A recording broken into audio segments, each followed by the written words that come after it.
Good morning. It is Tuba Billy heading to work. It's Wednesday, I think. Maybe? Yeah, it's Wednesday. Everything kind of just flows together now. But yeah, it is a Wednesday. Saw a thing on Facebook and I was reminded again why I don't need to be on Facebook.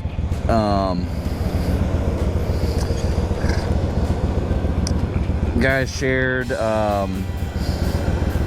something. I don't even want to look for it again, so I'm going to paraphrase. Basically, it was saying, aren't time zones in the world great? In Australia, it's tomorrow. In England, it's last night. And in America, it's 1942, where old men oppress women and LGBT and minorities. I'm like, really? Old white men? Do you know who the oldest, whitest man in power is right now? It's the alleged most popular president in U.S. history, receiving more votes than any president, more votes than Obama, more votes than Trump, when they won. So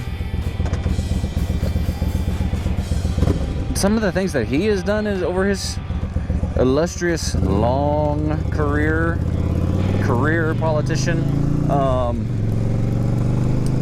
Some of the things he's done, he's voted against desegregation. I think I saw somewhere he voted against gay rights.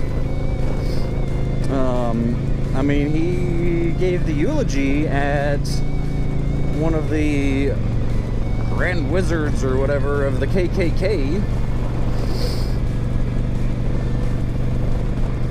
So this is a man who has a long history of white supremacy.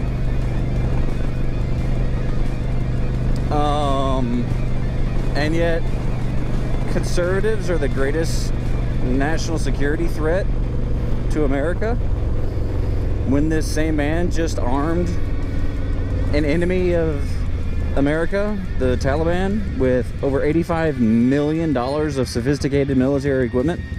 Now, I've heard some people say that they won't be able to keep them running for long. Okay, that's the trucks and the Humvees. All right, what about all the hundreds of thousands of guns, small arms ammunition, artillery? The MRAPs and the Humvees, the helicopters, the airplanes. They might eventually break down. They might learn how to fix it. Maybe, I don't know. But they still have a bunch of military equipment, night vision goggles, body armor, United States military uniforms, things that American citizens can't get. And yet white supremacy is the greatest national threat. It's unbelievable. And on top of that, you try to talk to Biden or anyone in the administration, and it's crickets. Nothing. They don't say a thing about it. And then, Newsweek reported that there are 6 airplanes who were chartered by Glenn Beck to get out Afghan refugees and over 100 American citizens, and the Taliban's holding them hostage, holding the airplanes hostage. So really what happened was they were on the plane waiting to take off. The State Department says, wait a minute, this is the United States State Department. Said, you can't take off because we won't give you a landing clearance. Well, okay, they can't land, but let them take off. Let them at least get out of that freaking country. And then they said, no, you got to get everyone off and show your documents to the officials in the airport, which at this point is the Taliban. So you have American citizens giving their passports and their documents to terrorists, people who scream death to Americans, and then they go into hiding. So, yeah, I mean, say what you want about Glenn Beck. People love him, people hate him. But at least he's doing something. Something more than our own government, our own president is willing to do. There are American citizens freaking stranded in Afghanistan, behind enemy lines, in an enemy-controlled country, an enemy that wants to kill America. And the greatest threat to our national security is white supremacy.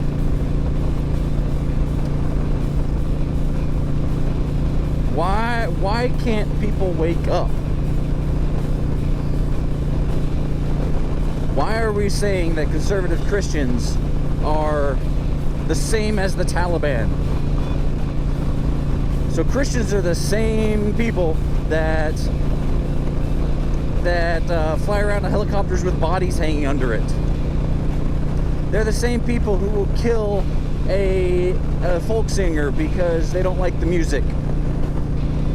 Same people who execute Afghan Air Force pilots because they're a woman. Christians are the same who kicks pregnant women in the stomach, who torture, who rape. Christians are the one who scream death to anyone, everyone who doesn't agree with them. Really? Really?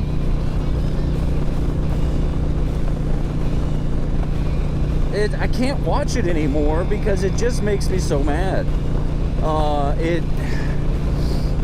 And knowing there's really nothing I can do about it.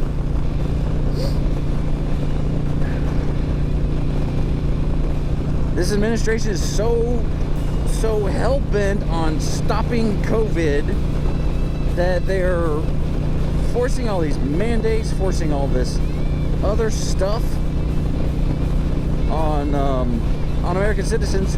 Meanwhile, I saw a report at least 200,000 refugees have come across our southern border. Reports are showing about 10% of them are positive, test positive, and then are released into the country. If COVID is such a freaking disaster, why in the ever-living world are we letting immigrants in from other countries who are positive? And why in the world are we shipping them all over the country? Putting them in hotels in different states, flying them in airplanes, using taxpayers.